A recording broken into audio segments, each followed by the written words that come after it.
A global study point में आज आपका पुनः स्वागत है। मैं मुकेश सर आज आप लोगों के लिए प्रीपोजिशन का चैप्टर लेकर आया हूं। यह हमारा पार्ट 2 है। इससे पूर्व पार्ट 1 ऑलरेडी यूट्यूब पर लोड कर दिए गए हैं, जिसका लिंक डिस्क्रिप्शन बॉक्स में दे दिया जा चुका है, अतः उसे अवश्य देख लीजिएगा। उसमें प्रीपोजिशन का परिचय और प्रीपोजिशन के प्रकार के बारे में बताए गए हैं। आज मैं आप लोगों को बताऊंगा प्रीपोजिशन का यूज कहाँ और कब और किस स्थिति में करते हैं। तो आज का हमारा प्रीपोजिशन है एट, इन और इनटू का प्रयोग कहाँ करेंगे, कब करेंगे और कैसे करेंगे। तो आइए जानते हैं सबसे पहले एट का प्रयोग। तो एट का प्रयोग किसी खास बिंदु को बताने के लिए या किसी खास समय को बताने के लिए किया जाता है, और छोटे शहरों, छोटे कस्बों, छोटे स्थानों के लिए प्रयोग में, छोटे स्थानों को बताने के लिए किया जाता है। जैसे उदाहरण स्वरूप में हम लोग समझेंगे कि किस छोटे स्थान पर या किस खास बिंदु, किस खास समय के लिए। तो अगर हमें कहा जाए, हम ये कहते हैं कि मैं मानपुर में रहता हूं, तो यह एक खास बिंदु है, खास स्थान है, छोटा स्थान है, जिसे बताने के लिए हम कह रहे हैं कि मैं मानपुर में रहता हूं। तो क्या हो जाएगा, I live at Manpur, I live at Manpur. अब आइए आगे कहा जा रहा है कि एट का प्रयोग खास समय के लिए। तो अगर कहते हैं कि वे लोग 10 बजे लौटेंगे, वे लोग 10 बजे लौटेंगे, तो दे विल रिटर्न, क्या, दे विल रिटर्न एट 10 o'clock। क्या हो जाएगा, they will return at 10 o'clock, वे लोग 10 बजे लौटेंगे। यह अब हमारा जो है खास समय है कि 10 बजे ही लौटेंगे। तो एट का प्रयोग हम लोग समझ गए, क्या, कि किसी खास स्थान, और वह स्थान छोटे स्थान, छोटे कस्बों, छोटे जगहों, गांव आदि के लिए प्रयोग कर रहे हैं, और किसी खास समय के लिए। तो क्या जान गए कि एट का प्रयोग कहां कहां होगा, समझ गए होंगे। उदाहरण भी आपके सामने है, क्या, मैं मानपुर में रहता हूं, तो आई लिव एट मानपुर। वे लोग 10 बजे लौटेंगे, दे विल रिटर्न एट 10 o'clock। अब आइए आगे इन का प्रयोग समझते हैं कि इन का प्रयोग कहां कहां होता है। तो इन का प्रयोग भी मे के अर्थ में ही किया जाता है।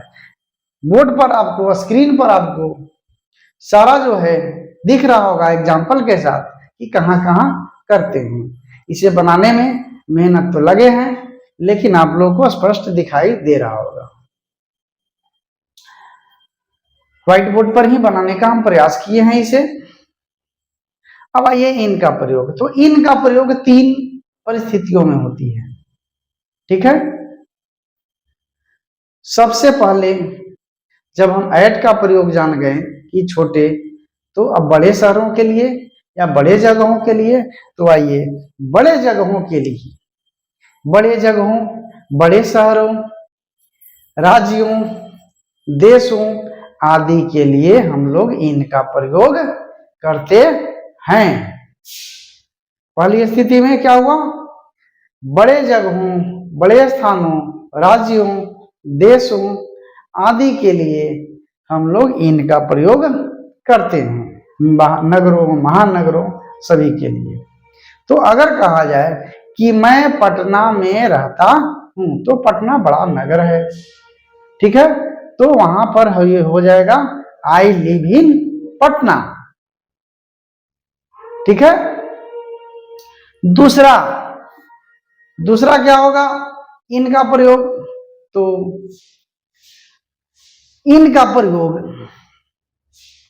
दूसरी स्थिति में देखिए आपका स्पष्ट दिख रहा होगा कि किसी वस्तु या व्यक्ति के अस्थिरता का बोध कराता है। इनका प्रयोग जब कोई किसी वाक्य में किसी वस्तु का या व्यक्ति के अस्थिरता का बोध हो, तब वहां पर इनका प्रयोग करते हैं। क्या अस्थिरता का, तो हम कहते हैं कि यह कलम बैग में है या यह कलम थैले में है, तो this pen is in the bag. अस्थिर है, थैले में है, तो वही कहा जा रहा है कि इनका प्रयोग अस्थिरता का बोध कराने के लिए भी किया जाता है। तो this pen is in the bag. या अगर कहें कि राम कमरे में है, तो Ram is in the room. वहां भी राम अस्थिर है, कमरे में है, यानी Ram is in the room. वाक्य से अस्थिरता का बोध हो रहा है, Ram is in the room. तो क्या जान गए हैं, सबसे पहले इनका प्रयोग बड़े शहरों, नगरों, महानगरों आदि के लिए किया जाता है। दूसरा अस्थिरता का बोध कराने के लिए किया जाता है। और एक तीसरा है, इनका प्रयोग समय या अवधि को बताने के लिए भी किया जाता है। अगर किसी वाक्य में से स्पष्ट होता है समय या अवधि, तब वहां पर भी इनका प्रयोग करते हैं। आपके सामने स्पष्ट उसके बारे में दिया हुआ है और आपका एग्जाम्पल दिया हुआ है कि कहाँ करते हैं।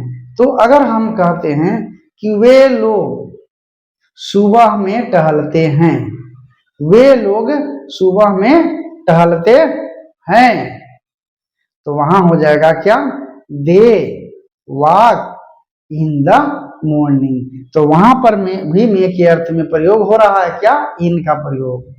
तो कब, सुबह में, तो दे वॉक, वे लोग टहलते हैं, कब टहलते हैं, तो सुबह में। तो कब, वही अवधि बताया जा रहा है, सुबह में। तो वे लोग सुबह में टहलते हैं, they walk in the morning. यह हो गया इनका प्रयोग तीन परिस्थितियों में। पहला बड़े शहरों, नगरों, महानगरों आदि के अर्थ में। दूसरा अस्थिरता का बोध कराने के लिए। और तीसरा समय या अवधि का बोध कराने के लिए। ठीक है, तो सुबह में, शाम में, दोपहर में आदि, तो उस स्थिति में भी इनका प्रयोग होगा। अब इनका प्रयोग हम लोग जान गए, एट का प्रयोग जान गए। अब हमें लगता है कि इन दोनों में कोई समस्या नहीं होगी। अब आइए इनटू का प्रयोग। तो इनटू का प्रयोग भी मे के अर्थ में ही किया जाता है। ठीक है, बोर्ड पर दिख रहा है, इनटू का प्रयोग भी मे के अर्थ में ही किया जाता है। तो कहां पर, तो इनटू का प्रयोग मे के अर्थ में गति या वेग को बताने के लिए किया जाता है, या अंदर की ओर जाने के अर्थ में। क्या है, इनटू का प्रयोग अंदर की ओर जाने के अर्थ में या वेग या गति के अर्थ में किया जाता है। ठीक है, अब जो है एग्जाम्पल से समझिए कि कैसे। तो अगर कहा जाए कि शिक्षक वर्ग कक्ष में जा रहे हैं, क्या, शिक्षक वर्ग कक्ष में जा रहे हैं, तो वहां पर क्या हो जाएगा, the teacher is going into the classroom. तो वहां पर इनटू का प्रयोग हो गया। क्या, the teacher is going into the classroom. ठीक है, इनटू का प्रयोग हो गया गति के अर्थ में, जाना, जा रहे हैं। अब यहां पर एक और बोल रहे हैं क्या, कि अंदर की ओर बताने के लिए। तो अगर कहा जाए कि सोहन नदी में कूद गया। क्या? सोहन नदी में कूद गया। तो यहां भी में है, में के अर्थ में ही करना है प्रयोग। तो सोहन नदी में कूद गया, तो सोहन जंप्ड, V2 यहां लग जाएगा, jumped. Sohan jumped into the river. Sohan jumped into the river. तो यहां पर भी इनटू का प्रयोग हो गया, में के अर्थ में। कहां पर? नदी में। तो सोहन नदी में कूद गया, यानी Sohan jumped into the river. ठीक है, तो यहां पर भी में के अर्थ में ही प्रयोग हो गया। तो आज हम लोग जान गए क्या? एट, इन और इनटू का प्रयोग में के अर्थ में कब, कैसे और कहां करेंगे। अब हमें लगता है कि इन तीनों में, एट, इन और इनटू में किन्हीं को भी कोई समस्या नहीं होगी। आगे जो है कब, कैसे और किस स्थिति में प्रयोग करें। और आज का ये सेशन यहीं पर समाप्त होता है। वीडियो अंत तक देखने के लिए सभी को बहुत बहुत धन्यवाद। और आगे भी मैं प्रीपोजिशन का ही अगला पार्ट लाऊंगा, और अन्य प्रीपोजिशन भी बहुत सारे हैं जो कि हम पार्ट 1 में बताए भी थे। तो उन सबका प्रयोग जो है हम कहाँ करेंगे, कब करेंगे, कैसे करेंगे, सबको बारी बारी से हम बताएंगे। धन्यवाद।